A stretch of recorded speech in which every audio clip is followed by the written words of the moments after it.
നമ്മുടെ Pulsar owners എല്ലാവരും നേരിടുന്ന ഒരു പ്രശ്നമാണ് ഈ പിന്നിൽ ഗ്രാബ് ഹാൻഡിലിൻ്റെ പെയിൻറ്റ് ഇളകി പോകുക എന്നുള്ള ഒരു പരിപാടി.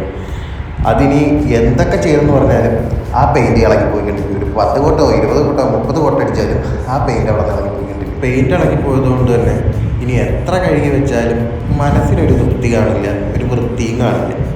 അതുകൊണ്ട് ചെയ്യുന്നതെന്ന് വെച്ച് കഴിഞ്ഞാൽ നമുക്ക് അവിടെ ഒരു സ്റ്റിക്കർ അടിച്ച് കൊടുക്കാം. അപ്പോൾ സ്റ്റിക്കർ ഒട്ടിച്ചാൽ ലുക്കുണ്ടോ അതോ പറഞ്ഞു പോരുന്നുണ്ടോ എന്നൊക്കെ നമുക്ക് ഷോപ്പിൽ പോയി നേരിട്ടറിയാം. അപ്പോൾ ഇതാണ് നമ്മുടെ ഷോപ്പ്. ഇത് നെയ്യാറ്റിൻകരയിലാണുള്ളത്. ഇവിടെ ജോലി ചെയ്യുന്ന ചേട്ടന് ചെവിയും കേൾക്കില്ല, സംസാരിക്കാനും പറ്റില്ല. പക്ഷേ ചേട്ടൻ അടിപൊളിയായിട്ട് നമുക്ക് വർക്ക് ഇതിവിടെ ചെയ്യുന്നുണ്ട്. നമുക്ക് വർക്ക് ചെയ്ത് കഴിഞ്ഞിട്ട് ഫൈനൽ റിസൾട്ട് എങ്ങനെയുണ്ടെന്ന് കാണിച്ചു തരാം. ചേട്ടൻ നല്ല അടിപൊളിയായിട്ട് തന്നെ വർക്ക് കംപ്ലീറ്റ് ചെയ്തിട്ടുണ്ട്. ഇപ്പോൾ കാണുമ്പോൾ ഒരു കുഴപ്പമൊന്നും തോന്നുന്നില്ല, അടിപൊളിയായിട്ട് തന്നെ ഇരിപ്പുണ്ട്.